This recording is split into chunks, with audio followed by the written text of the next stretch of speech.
Estamos de volta para o primeiro bloco do programa Tribuna Livre, que recebe hoje aqui o José dos Santos Pereira, ele é gerente do Acre Previdência, a doutora Raquel de Araújo Nogueira, diretora-presidente do Instituto de Previdência de Rio Branco, o RBPrev. O nosso tema é a Previdência Social. Boa noite, primeiras mulheres aqui, viu, senhor José? Primeiras mulheres. Boa noite, doutora Raquel, satisfação tê-la conosco. Boa noite, em nome do Instituto de Previdência do município de Rio Branco, eu agradeço o convite e até mesmo porque o Instituto de Previdência foi o último município de Rio Branco no país dos entes da federação a criar o seu regime próprio e até a população de Rio Branco ainda não conhece o RBPrev, né? Quando se fala de RBPrev, às vezes é uma confusão com o Acre Previdência, que é do estado do Acre. E é uma oportunidade que os servidores, né, de Rio Branco e a população conhecer um pouco mais o RBPrev. Perfeito. Satisfação tê-la conosco. Senhor José, satisfação tê-lo conosco também. Boa noite, seja bem-vindo. Boa noite. Em primeiro lugar, agradecer o convite, a oportunidade de estar aqui participando de um debate de um tema de alta importância. Não só para os segurados, de uma maneira geral, mas para toda a população que quem não é contribuinte é beneficiário da Previdência ou será. Ok. Olha, vou começar perguntando aos senhores. Há algum tempo que nós estamos ouvindo pela imprensa que há problema na Previdência no velho mundo. A Europa, com o envelhecimento da sua população, vem tendo problemas justamente para gerar novas receitas e poder pagar aqueles que já contribuíram com a Previdência. O Japão está incentivando o governo japonês, os casais a terem filhos, justamente para gerar mais mão de obra, para poder sustentar uma população que também envelhece. A última informação que eu ouvi em uma desses telejornais é que o colapso da Previdência brasileira estaria previsto para 2022. Eu pergunto aos senhores, como é que está a situação da Previdência no Brasil, no Acre e em Rio Branco também, doutora Raquel?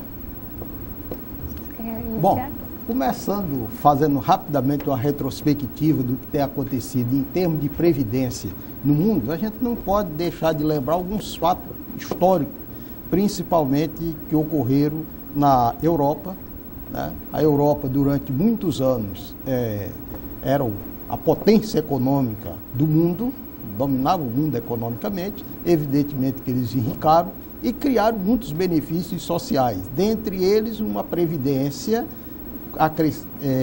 com rendas relativamente altas e com um padrão de qualidade bastante significativo.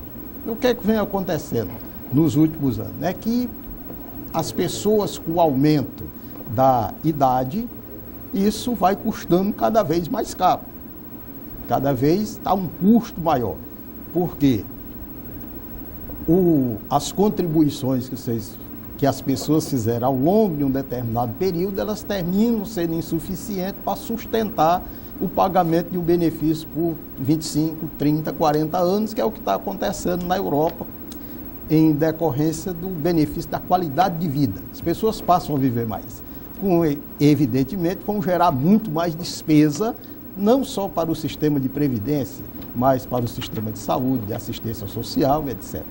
Senhor José, perdão, e com o agravante de que a perspectiva de vida aumentou, a expectativa de vida aumentou. Aumentou. Trazendo isso aqui para o Brasil, não foi diferente. No Brasil, a gente tem um estoque de previdência relativamente novo, a partir de 1923, e trazendo isso para o quadro mais grave, que hoje é a previdência dos servidores públicos, que é onde tem seus maiores déficits no Brasil, nos estados e nos municípios, nós temos alguns fatos históricos que são bastante importantes de relembrar por que está acontecendo esse problema. Vocês devem ter acompanhado aí uma discussão que está tendo entre Tribunal de Contas, CGU, Ministério do Planejamento, Fazenda e Ministério da Previdência, se faz ou não faz o lançamento do déficit atuarial da União, que é algo relativamente expressivo, 2,3 trilhões de reais, é praticamente 50% do PIB brasileiro.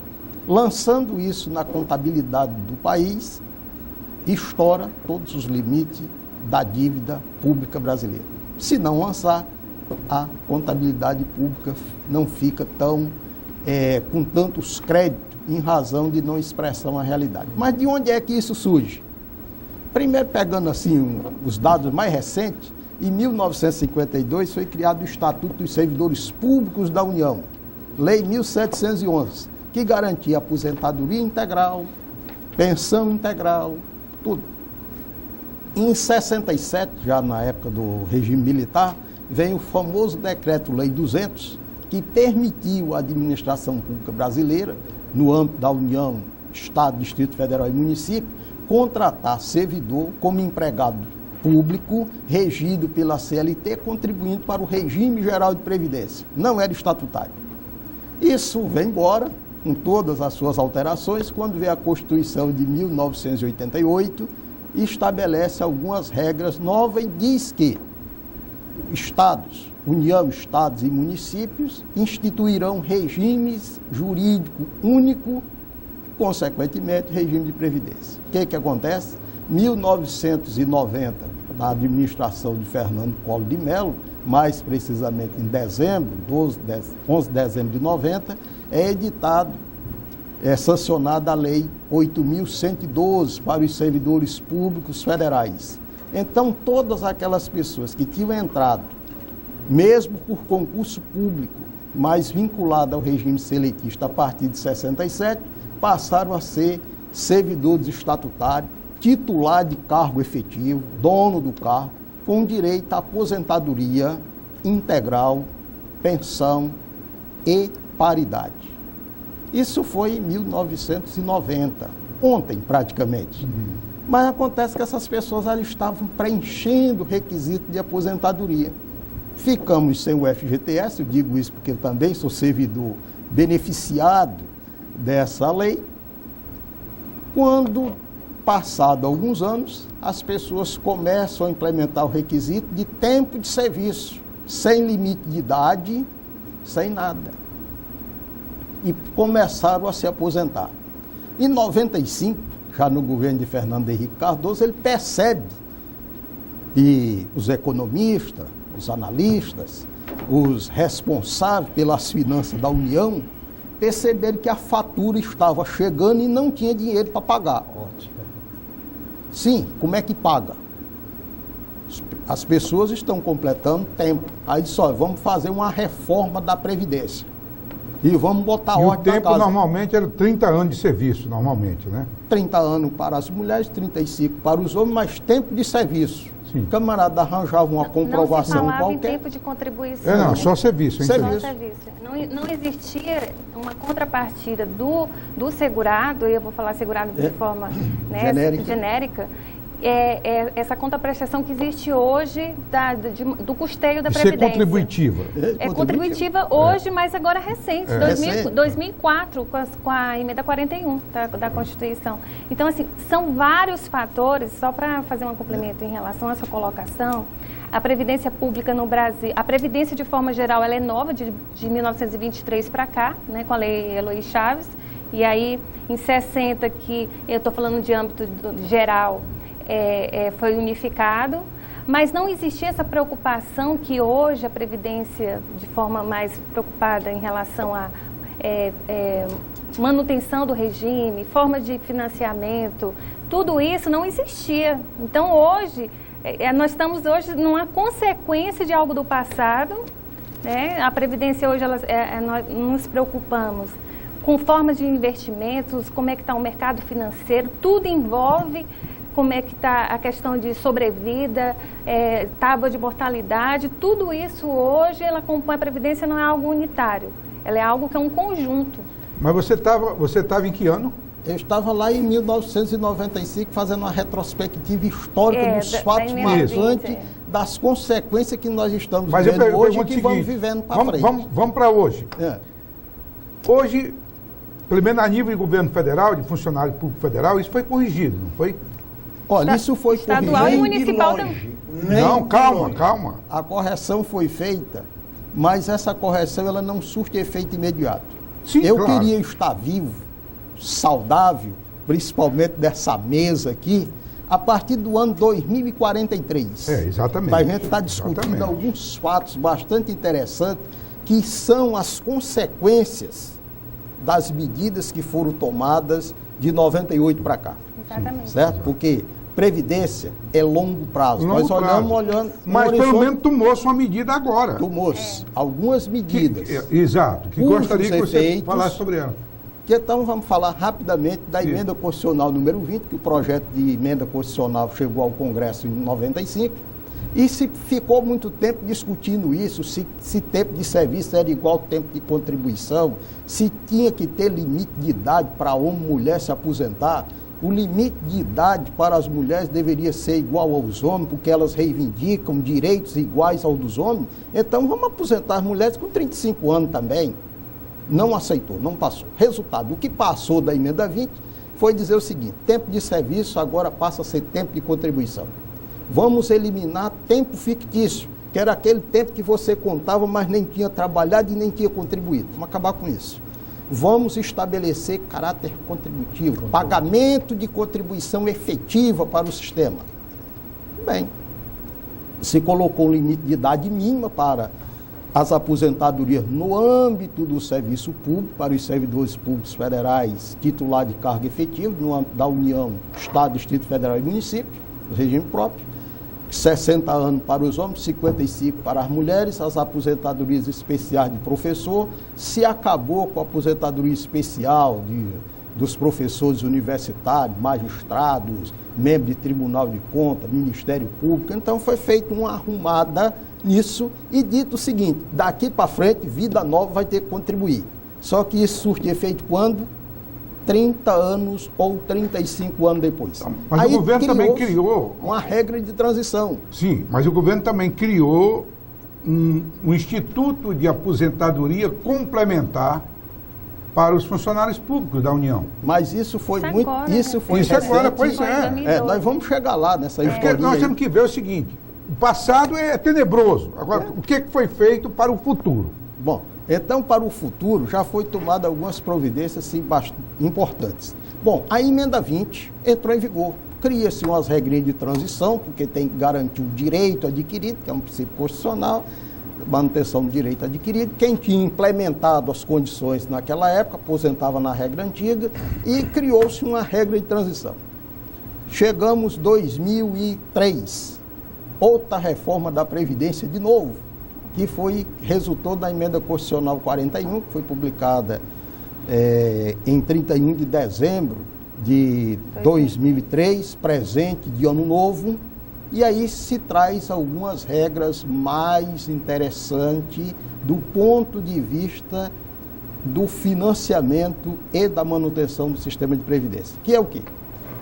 Estabeleceu-se aí que a regra de pensão, por exemplo, pensão por morte, na hora que o cidadão morre, a viúva não recebe mais a integralidade da pensão.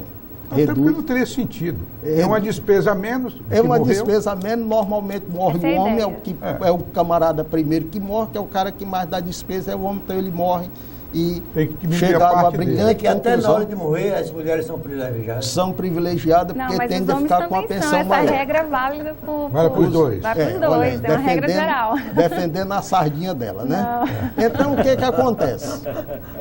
Definido isso, então, agora, caráter contributivo, tem que contribuir forçosamente União, Estados e municípios, contribuição patronal, o Distrito Federal, e mais a contribuição do segurado. E aí entra uma questão muito interessante, contribuição de aposentado, em nome do Pacto Intergerações, da solidariedade, que é o princípio da Previdência, do direito previdenciário, em termos de financiamento, é eu pagar a contribuição para receber de volta. Agora mudou, eu pago para não receber mais. Estou aposentado, ganho acima do teto do INSS e continuo contribuindo para financiar as despesas do regime. Isso aí... Agora deixa eu dar uma entradazinha aqui na minha vez.